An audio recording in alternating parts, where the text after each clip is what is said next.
Let's talk about creativity. You know, a lot of people think that they're not creative, and I happen to think that everybody is creative in different ways. You've just really got to tap into it. Creativity is simply being able to create something, anything. You know, an accountant can create a financial spreadsheet. That's actually a creative act. And that person is creative.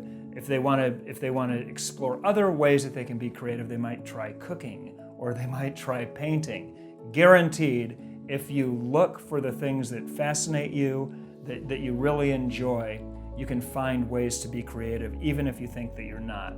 I'm an artist from a family of artists, and my mom and dad met in art school. We have art businesses. Art is pretty much all we do, so creativity is something I'm very familiar with. And people have asked me in the past, how do you really get your creative juices flowing and turn yourself on creatively? And I've learned that there are two schools of thought on this, especially in the art community. The first school of thought is this: to be disciplined with your creativity. So if you're a painter, you wake up every morning at 9 o'clock and you paint whether you want to or not. You paint from 9 to 5 or whatever your work day is.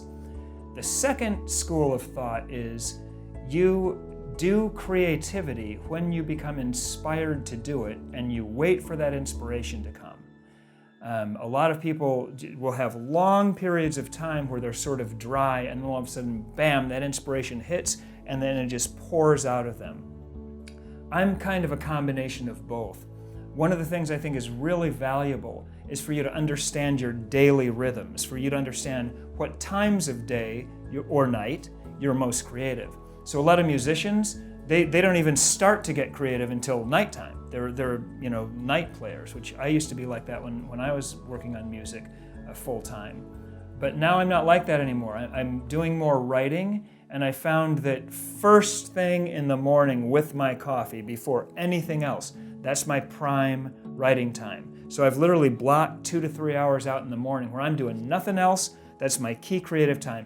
By the afternoon, my brain's pretty much gone. I can do busy work, I can do production work, I can work out, do physical labor, but I no longer have the capacity to write at the highest level. So it's a great idea for you to try to understand your daily rhythms. There will probably be a time when you are most creative in the day. That's when you want to do creativity, and then you can either use discipline, and every single day, no matter what, you're going to try it. Some days will work out and some days won't.